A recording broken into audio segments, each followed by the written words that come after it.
과거를 지배하는 자가 미래를 지배한다. 이 역사 전쟁에서 패배하면 결국 모든 걸 잃어버리는 거예요. 그거 돈을 벌겠다고 이 나의 영혼을 팔 수는 없잖아요. 사실은 이제 이 건국전쟁이라는 영화를 만든 이유입니다. 이제는 저는 영화인이기 때문에 다큐멘터리를 통해서 진실을 계속해서 추구할 겁니다. 그게 제 사명이라고 생각합니다. 에포크타임스 미국 본사 소속 탐사보도 선임 기자이자 에포크TV 프로그램 크로스로드의 진행자인 조슈아 필립이 지난해 말 한국을 찾았습니다. 그는 국내 각계 인사를 만나 한국 내 중국 공산당의 침투 현황을 취재해 숨겨진 진실을 전 세계에 알렸습니다. 한국 문화에까지 뻗친 중국 공산당의 회유와 공작에도 굴하지 않고 자신의 신념대로 활동을 지속해온 김덕영 감독과도 만났습니다. 현재 누적 관객 수 85만을 돌파하며 선풍적인 인기를 끌고 있는 건국전쟁의 비공개 시사회 현장에서 만난 두 사람은 한국 영화계 전반에 관해 깊이 있는 대화를 나눴습니다. I'm curious. I was reading about the Korean wave. What was the Korean wave and how did that impact the culture in China? 아시아에서 한류를 생각하는 어떤 그런 느낌과 한류를 바라보는 시각과 중국이 바라보는 시각이 확연하게 차이를 갖고 있어요. 한류를 왜 좋아하는지에 대한 그 입장은 뭐 인도네시아나 필리핀이나 말레이시아나 이런 데랑 중국이랑 차이가 없어요. 그런데 한류에 대해서 부정적인 인식, 네거티브적인 생각을 갖고 있는 그 성에 있어서는 굉장히 큰 차이가 있습니다. 그게 뭐냐면 정치적인 이슈가 굉장히 강하게 들어있다. 그리고 정치적인 이슈 때문에 나는 한류를 싫어한다. 이 부분하고 역사 논쟁에 대한 부분 때문에 나는 한류가 싫다. 이 두 가지가 무려 43%를 차지해요. 이미 중국인들이 한류에 대해서 굉장히 위협을 느끼고 있는데 그중에 굉장히 중요한 내용들이 정치적인 부분들, 역사적인 부분들과 관련이 있다는 겁니다. 공식적으로는 이제 이런 한국의 한류 콘텐츠들이 수입이 안 되죠. 하지만 비공식적인 블랙 마켓을 통해 갖고서는 결국에는 볼 건 다 본단 말이에요. 문제는 뭐냐 하면은 중국의 젊은 세대들이에요. 이쪽 한쪽 마인들은 어렸을 때부터 인터넷을 사용하고 디지털화되어 있기 때문에 온라인이라든가 이런 것, 게임, 디지털, 영화 이런 거에 굉장히 친숙한 어떤 그런 환경에 살았는데 한쪽으로는 어렸을 때부터 중국 정부로부터 굉장히 패트리오틱한 아이디올로지를 배운 사람들이란 말이에요. 그러니까 이 두 가지가 충돌을 일으키는 거예요. 중국 내에서. 블랙 마켓을 통해 갖고서는 한류 콘텐츠들을 비공식적인 루트를 통해서 몰래 보죠. 하지만 한쪽으로는 아까 말씀드린 것처럼 중국 공산당으로부터 지속적으로 받았던 교육, 그것으로 인해 갖고 중국이 최고다. 우리가 모든 것들을 다 지배해야 된다라는 그런 관념들이 있는 거죠. 그래서 이게 지금 어떤 빅뱅을 일으키고 있는 거예요. 그러다 보니까 중국 정부는 이 세대들을 컨트롤하기 위해서라도 이 한류가 자기들 마음대로 좀 운영이 되고 방향성을 잡아 나가야 되는데 한국이 제대로 말을 듣나요? 그러다 보니까 이제 갈등이 생기는 거죠. What does culture mean for political power? 영화, 드라마, 노래 이런 것들은 가장 강력하게 사람의 의식을 변화시키는 도구라고 생각을 하거든요. 그렇기 때문에 특히 공산주의 국가에 있어서는 이 영화를 대중을 자신들의 국민들을 의식을 만들어 나갈 수 있는 매니플레이트 할 수 있는 굉장히 중요한 수단으로 삼고 있었던 것이죠.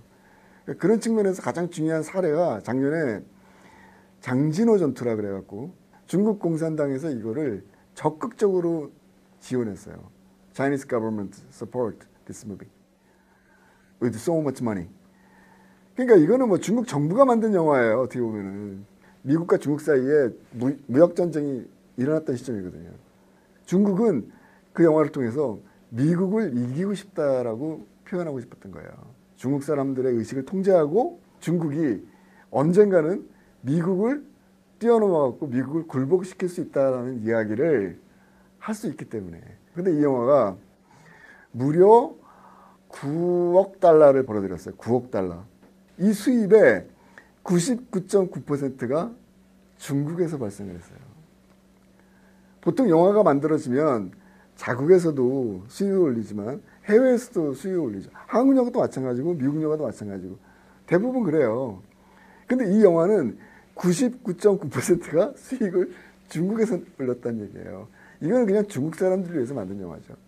가장 상징적인 사례라고 생각합니다. I'm curious, in your experience as a filmmaker, how have you seen CCP censorship impacting Korean films? 조지 오웰의 그 이야기는 저도 굉장히 좋아하는 말이에요. 과거를 지배하는 자가 미래를 지배한다. 그 과거가 그 역사를 얘기하는 거거든요. 그래서 사실 우리가 역사가 중요한 거고, 이 역사 전쟁에서 패배하면 결국 모든 걸 잃어버리는 겁니다. 미래를 잃어버리는 거죠. 지금 이 동북아시아에서 벌어지고 있는 것들도 그런 맥락에서 이해를 할 수 있다. 저는 그렇게 생각이 들어요. 그래서 지금 중국 입장에서 봤을 때는 한국의 이 한류 문화가 갖고 있는 몇 가지 중요한 그 위험 요소들이 있습니다.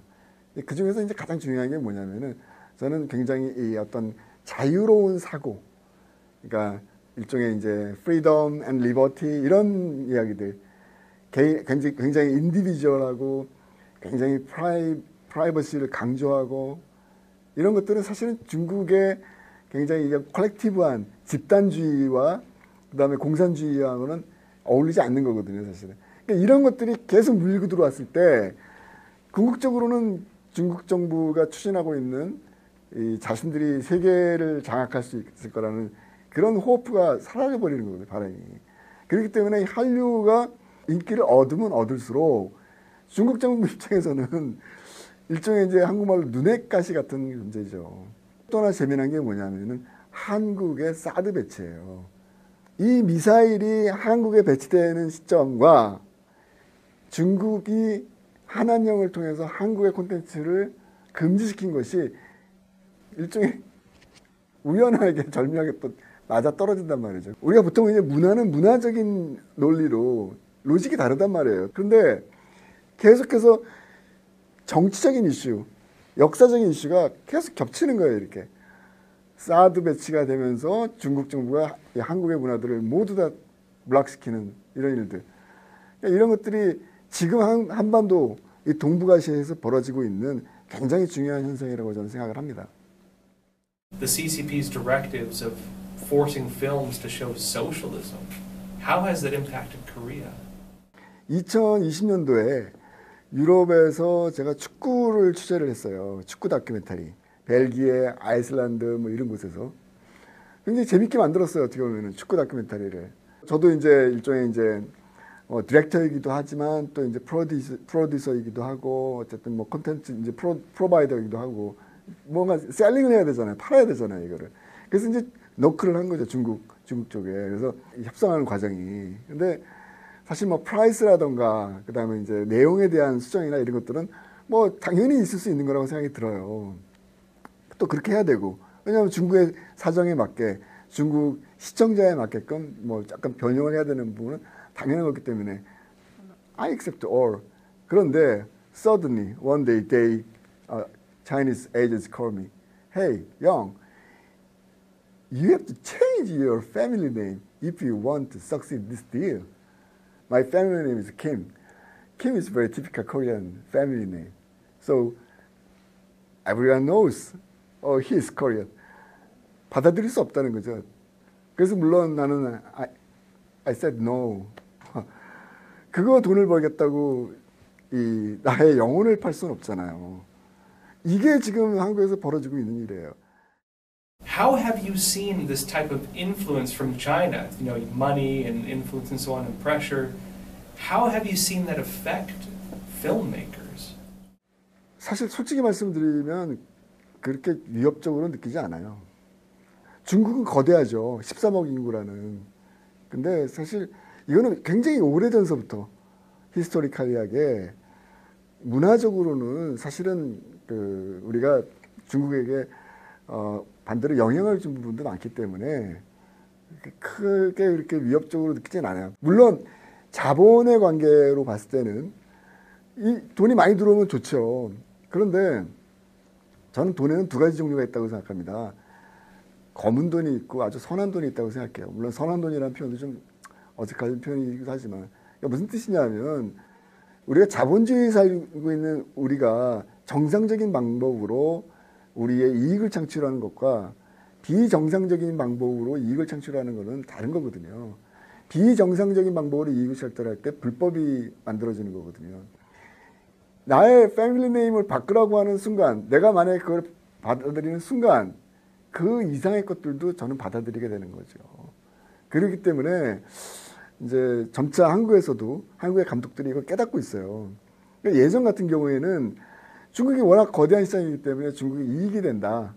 그렇기 때문에 중국이 한마디 하면은 무조건 뭐 say yes를 해야 되는 어떤 그런 분위기도 있었는데 지금 굉장히 많이 바뀌었어요. 그거는 이쪽 문화계에 있어서는 그냥 중국 시장을 제로 베이스로 놓고 생각하는 거예요. 중국 시장 없어도 자생력을 얻을 수 있는 방향이 무엇인지를 고민하는 거예요. 근데 이거는 한국 컬처 엔터테인먼트 한 이 회사들 입장에서는 굉장히 중요한 겁니다. 자꾸 중국 시장을 넘보면서 중국 시장을 자꾸 이렇게 기웃거리면서 거기서 뭔가 이익이 없을까 찾기보다 아예 중국은 제로다. 거기서 이익이 없다. 그렇다면 다른 쪽으로 돌려야 된다.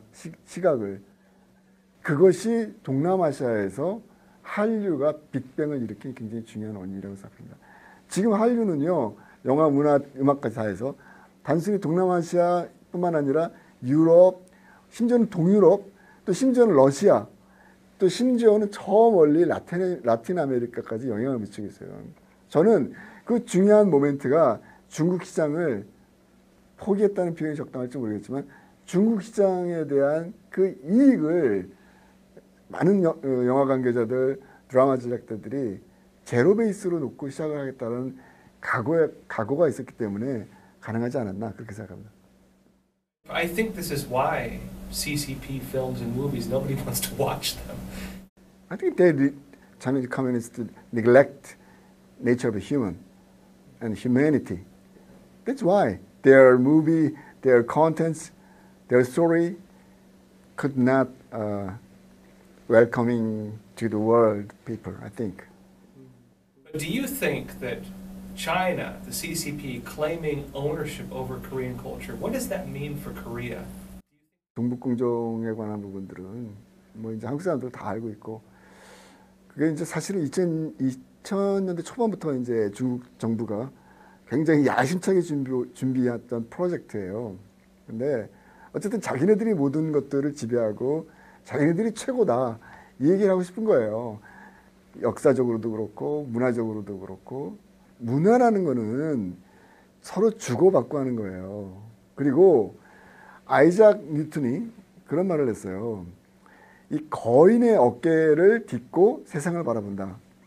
We have to watch the new world over the giant shoulder. 모든 우리의 인류의 문명이라는 거는 과거의 그 기반을 딛고 새로운 것을 또 창조하는 겁니다. 마치 중국이라는 거대한 문화를 딛고 이 한자를 쓰고 있다가 한국 사람들이 한글을 창조한 것과 똑같은 위치입니다. 그렇기 때문에 단지 과거에 뭐 영향을 좀 줬다 그래갖고 그거에 모든 오리지널리티가 중국이다 이렇게 얘기하는 거 자기들이 모든 것들을 주권을 갖고 있다 자기네들이 모든 것들이 우월하다 에이 이거는 정말 옳거든요. 말도 안 되는 아주 레디큘러스한 짓이죠 어떻게 보면.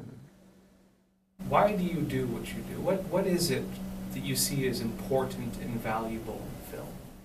사실은 이제 이 건국전쟁이라는 영화를 만든 이유입니다. 이유. 저는 이제 김일성의 아이들이라는 영화를 만들었어요. 과거 1950년대 북한의 한국전쟁 때 북한의 전쟁고아들이 동유럽에 가서 살았다는 어떻게 말하면 이제 굉장히 특종이죠. 월드 특종이었는데 그 안에서 과연 어떤 일들이 벌어졌는지 그거를 16년 동안 제가 취재를 했어요. 사실을 제대로 인식하고 정말 무엇이 중요한 것인가를 깨닫는데 굉장히 시간이 오래 걸린다는 얘기입니다. 이 동북아시아에 있어서는 모든 것들이 안개 속에 갇혀 있는 거랑 비슷해요. 우리 한반도의 지도를 놓고 위를 봤을 때 우리는 거대한 이 커뮤니즘 월드를 머리 위에 안고 있는 거예요. 바로 국경 38선에는 북한이 있죠. 말도 안 되는 이 독재 체제인.